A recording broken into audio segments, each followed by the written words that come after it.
Assalamualaikum warahmatullahi wabarakatuh. Yang dihormati Encik Muhammad Zaman bin Hashim, pensyarah juga penyeras kursus EDUP 2072, Falsafah dan Perkembangan Pendidikan di Malaysia, IPG Kampus Tuanku Bainun. Juga dikasihi rakan-rakan sekalian. Saya Muhammad Afiq bin Muhammad Jaafar pada hari ini ingin mensyarahkan berkaitan dengan bagaimana guru dapat merealisasikan falsafah pendidikan kebangsaan di sekolah. Baiklah, setiap pendidikan di setiap negara mempunyai falsafah pendidikan yang tersendiri. Falsafah pendidikan di Malaysia dikenali sebagai falsafah pendidikan kebangsaan FPK. Falsafah pendidikan ini menjadi tunjang atau tulang belakang kepada sistem pendidikan di Malaysia yang mampu memperkembangkan potensi individu dalam aspek jasmani, emosi, rohani dan intelek.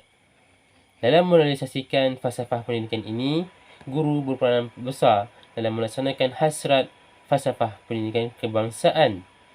Guru merupakan role model kepada murid-murid untuk menimba ilmu. Guru merupakan golongan yang memberi kesan besar terhadap perkembangan personaliti, mental dan fizikal setiap manusia dalam memperkembang potensi-potensi tersebut kepada murid untuk diaplikasikan di dalam bilik darjah atau luar berhadapan dengan masyarakat. Guru dapat mencapai hasrat tersebut dengan melaksanakan inisiatif berdasarkan aspek-aspek seperti kepimpinan, pengurusan, budaya sekolah, kurikulum, co-curriculum, disiplin dan peningkat profesionalism. Dalam kepimpinan, guru perlu komited dalam menjalankan tanggungjawab yang telah diamanahkan. Guru mempunyai komitmen sedar bahawa pentingnya peranan yang dimainkan olehnya bagi menghasilkan prestasi yang tinggi dalam kalangan pelajar-pelajarnya. Dalam aspek kepimpinan, peranan guru dapat dalam merealisasikan falsafah pendidikan kebangsaan adalah meliputi tugas seperti menjadi guru kelas. Dalam menjadi guru kelas, guru perlulah menjalankan pengurusan bilik darjah seperti memilih ketua kelas, mengikut suara teramai di dalam kelas, menyediakan jadual bertugas, memastikan kedudukan kerusi dan meja di dalam kelas tersusun dengan kemas serta bersikap amanah dalam melaporkan kes-kes seperti ketidakhadiran atau masalah disiplin pelajar kepada penolong kanan hal ehwal murid di dalam sekolah tersebut. Bidang tugas seterusnya adalah menjadi ketua panitia mata pelajaran. Ketua panitia mata pelajaran bertanggungjawab untuk memperbaiki murid dalam peperiksaan mata pelajaran berkenaan. Dalam hal ini, guru boleh mengadakan kelas tambahan bagi mencapai objektif murid-murid dalam memahami subjek tersebut. Selain itu, guru juga boleh menjemput penceramah-penceramah dari luar untuk memberi ceramah mengenai bidang dan kursus mereka khas untuk murid yang berprestasi lemah dalam subjek tersebut. Tambahan pula, bagi guru yang bertanggungjawab untuk menjadi guru bertugas mingguan pula, mereka harus bertanggungjawab terhadap perkara-perkara yang membabitkan pelajar-pelajar dan sekolah di sepanjang masa bertugas itu. Sebagai contoh, guru bertugas perlulah mengelolakan perhimpunan harian dan menyampaikan pengumuman sekiranya diarahkan oleh pihak sekolah. Selain itu, guru bertugas juga perlulah menulis laporan perjalanan sekolah sepanjang masa bertugas di dalam buku laporan guru bertugas pada minggu itu dan menyerahkannya kepada pengetua sekolah setelah selesai menyempurnakan tugas tersebut. Pada era modernisasi ini, guru bukan sahaja mendidik murid-murid di dalam bilik darjah sahaja, malah mereka juga terlibat dalam bidang pengurusan di bawah pentadbiran sekolah seperti merekod dan mengurus, termasuklah sebagai seorang perancang. Perancangan pengajaran merupakan salah satu langkah utama seorang guru untuk mencapai objektif pengajaran dan pembelajaran di dalam bilik darjah. Contohnya, guru perlunya menyiapkan rancangan pengajaran harian iaitu RPH berkenaan mata pelajaran yang diajar. RPH perlulah disediakan lebih awal dan disimak oleh pengetua, penolong kanan atau ketua panitia. Semakan ini dilakukan bagi menentukan strategi semasa penyampaikan isi pelajaran dengan sistematik dan teratur. Selain daripada menyediakan RPH, guru juga menyediakan fail-fail pengurusan seperti fail kelas, evidence murid dan juga mengisi markah penilaian dalam pelaporan kurikulum standard sekolah rendah iaitu KSSR. Secara tidak langsung, guru mencapai salah satu matlamat FPK iaitu Falsafah Pendidikan Kebangsaan iaitu bertanggungjawab. Aktiviti pengurusan ini bukan sahaja pada pengurusan pengajaran, malah meliputi pengurusan kemudahan bilik darjah. Antaranya adalah menyusun kerusi dan meja murid-murid serta menyediakan sudut ilmu yang menarik dan kontemporari bagi mengambil perhatian murid untuk menimba ilmu dalam suasana kondusif. Pada pengajaran abad ke-21, Kementerian telah memperkenalkan sistem peperiksaan online dan rekod prestasi murid perlulah dimuat turun oleh guru kelas masing-masing. Hal ini memudahkan ibu bapa mengakses prestasi anak-anak mereka secara maya. Dalam sebuah sistem sosial, setiap sekolah mempunyai budaya tersendiri untuk membezakan iklim sekolah tersebut dengan sekolah yang lain. Secara umumnya, terdapat sekolah yang mengamalkan ciri budaya moral sebagai contoh program guru penyayang dilaksanakan bukan sahaja untuk merapatkan jurang sosial di antara guru dan murid, baik kemesraan dan keriangan melalui pergaulan, malah dapat mewujudkan suasana harmonis di sekolah.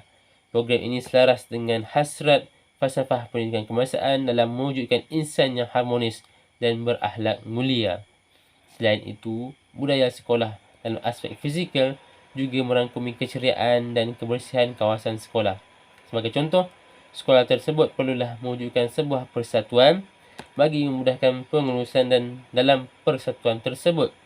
Pada masa kelapangan, ahli-ahli dalam persatuan ini akan menanam pokok bunga di kawasan persekitaran sekolah, melukis mural pada dinding sebagai perhiasan sekolah dan juga menyediakan sudut info berdasarkan bidang khusus guru tersebut seperti sudut info sains, bahasa dan sebagainya. Pada masa yang sama, perpaduan dan hubungan sosial dapat dipupuk di antara guru-guru sekolah tersebut. Guru berperanan sebagai pakar rujuk dalam bidang khusus dan juga pemudah cara.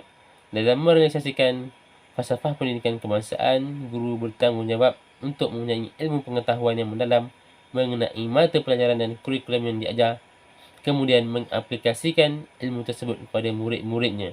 Sebagai contoh, guru harus menyediakan alat bantu mengajar untuk menjalankan aktiviti pembelajaran sekaligus dapat membantu murid memahami sukatan pelajaran dengan mudah. Selain itu, kemahiran berfikir aras tinggi yang sejajar dengan KSSR perlulah diaplikasikan pada murid sekolah rendah. Dalam merealisasikan hasrat ini, kaedah perbincangan dapat dilakukan di antara guru dan murid secara bersemuka manakala murid bebas untuk mengeluarkan dan mengulas pendapat mengenai sesuatu tajuk. Dengan itu, murid juga dapat belajar secara aktif.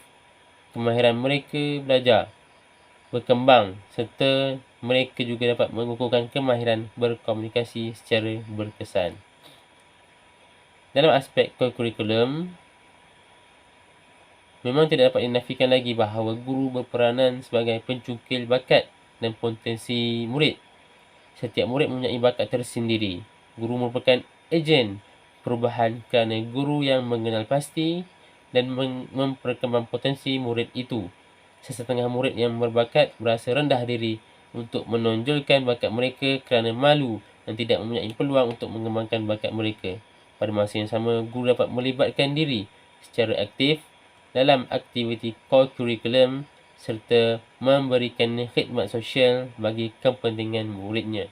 Sebagai contoh, bagi murid yang mempunyai potensi dalam acara sukan, guru boleh melatih dan terus mengasah bakat murid tersebut sehingga menjadi atlet. Secara tidak langsung, faktor jasmani dapat diperkembangkan dan mencapai salah satu matlamat falsafah pendidikan kebangsaan. Begitu juga bagi murid yang petah dan fasih berkata, kerana murid ini berpotensi untuk mengikuti debat ataupun pidato. Guru perlu membimbing dan memberi tunjuk ajar sehingga ia dapat mewakili peringkat sekolah, negeri mahupun antarabangsa. Setiap profesyen mempunyai kod etika yang tersendiri. Bagi profesyen keguruan, semua aspek berkaitan peraturan, peradaban dan tingkah laku ditekankan bagi meningkatkan kualiti seorang guru. Guru yang mempunyai idealism yang tinggi terhadap pengajaran, profesionalism dan adab menampilkan ciri-ciri role model. Dalam konteks ini, murid menganggap guru sebagai teladan dan mereka cenderung untuk mengikuti perwatakan guru tersebut. Oleh itu, guru seharusnya menunjukkan perwatakan yang positif semasa berada di dalam bilik darjah maupun di luar kawasan sekolah. Sebagai contoh, guru haruslah mematuhi kod etika pemakaian yang berunsurkan kesopanan dan kesusilaan. Selain itu, guru juga haruslah melaksanakan accountability di dalam bilik darjah termasuk mematuhi masa dan mencapai objektif pengajaran. Secara tidak langsung, murid dapat menerapkan nilai-nilai kemanusiaan di dalam diri dan mendapat membentuk modal insan yang berguna dalam kepada keluarga, masyarakat dan negara selaras dengan falsafah pendidikan kebangsaan dalam membentuk rakyat Malaysia yang berakhlak mulia. Dalam konteks profesionalisme keguruan, pelbagai usaha dan cara untuk memperkembangkan profesionalisme keguruan. Antara usaha yang perlu dilakukan untuk mencapai tahap profesionalisme, guru perlu sentiasa peka terhadap segala perkembangan dasar pendidikan daripada pelbagai segi. Ini bermaksud guru perlu mengetahui perkembangan-perkembangan terkini dalam mata pelajaran yang diajar olehnya. Usaha yang kedua ialah guru juga mesti mengamalkan kajian dan penyelidikan untuk meningkatkan bagi keberkesanan pengajaran dan pembelajaran.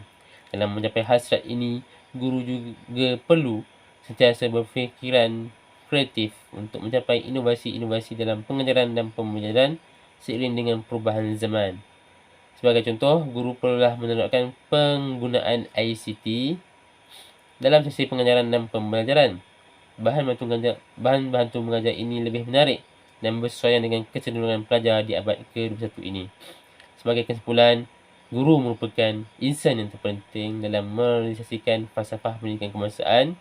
Ini kerana guru berperanan ejen dominan dari segi kepimpinan, pengurusan budaya sekolah, kurikulum, core kurikulum, disiplin dan peningkatan profesionalisme. Falsafah pendidikan kebangsaan juga menjadi landasan kepada sistem pendidikan kebangsaan. Hasrat yang terkandung dalam falsafah pendidikan kebangsaan ini terletak di bahu guru dan harus diterapkan kepada murid-murid. Oleh itu, guru perlulah sentiasa bersedia untuk menghadapi cabaran yang menguji profesyen yang mulia ini dan sentiasa mempunyai komitmen yang tinggi dalam memartabatkan pendidikan negara yang berkualiti. Assalamualaikum warahmatullahi wabarakatuh.